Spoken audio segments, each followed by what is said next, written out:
Jason Tatum minalas nga agad sa unang minuto. Caleb Martin nag-ala LeBron sa laban at ito ang si Paul Pierce hype agad bago pa ang Game 7. History, nag-aabang na nga sa team ng Boston Celtics at para naman sa Miami Heat, may chance nga silang tapusin ang kanilang 3-game losing streak this series. Sino ang makapag-move on sa NBA Finals? The comeback boys ba ng team ng Boston o ang surprising team this playoffs ng Miami?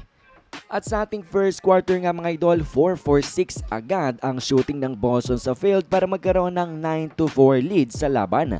Ito namang team ng Miami ay malamig nga na 2-4-9 ang shooting sa field. At dito nga rin si Jason Tatum injury agad sa kanyang ankle sa unang minuto ng laban pero nakatuloy pa naman siya. Pero matapos niya nitong team ng Heat ay gumawa nga sila ng napakatinding 12 tuturan matapos ng kanilang slow start. At si Jimmy Butler mga idol ay nag-ambag nga ng 4 points dyan.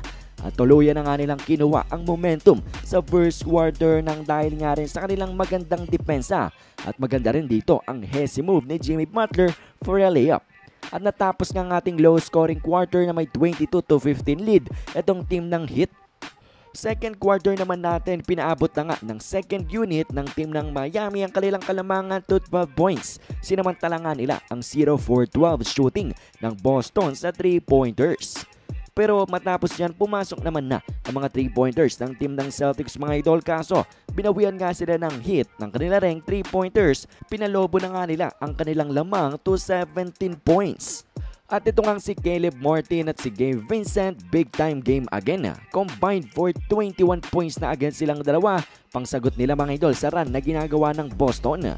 At hanggang sa last minutes, nagtulong-tulong na sina Smart, Tatum at Brown para ibaba ang lamang ng Heat. Kaso nakabawi ng kaunti itong si Butler at the end ng kanyang 5 points, kaya naman 52-41 ang score natin. Caleb Martin 14 points na, Jaylen Brown 13 points naman. At dito naman sa ating third quarter, Jimmy Butler desperado ng manalo sa laban. Binalik to 16 points ang kanilang kalamangan after ng kanyang 4 straight points. Pero buti na nga lang para sa team ng Boston ay nandyan si Derrick White, takeover mode mga idol, 8 straight points ang ginawa. Bumawi pang hit dito mga idol, kaso tumulong na nga rin si Jason Tatum dito kay Derrick White. Binaba nila to 8 points ang hit lead with 4 minutes left. At kung nag-take over nga si White para sa Celtics, si Caleb Martin naman daw para sa team ng Miami Heat. Nag-ala LeBron James fadeaway pa nga dito mga idol para ibalik to 10 ang kanilang kalamangan bago ang fourth quarter 76-66. At sa ating last quarter, Caleb Martin hindi pa nga tapos ang apoy sa kamay. Tumira pa ng 3-pointer at ang Heat inangat na nga to 17 points ang lamang nila after ng Jimmy Butler dunk na ito.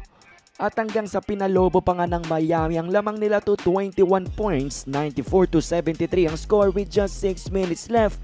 Patay na ang crowd ng Boston mga idol, wala na ring buhay ang kanilang mga player. At hanggang sa kinapos na nga rin talaga ang team ng Boston Celtics, naubusan na ng oras para umabol pa. At yan na nga ang kanilang naging katapusan at ang NBA Finals ay set na nga mga idol. Nag-move on na ang team ng Miami Heat.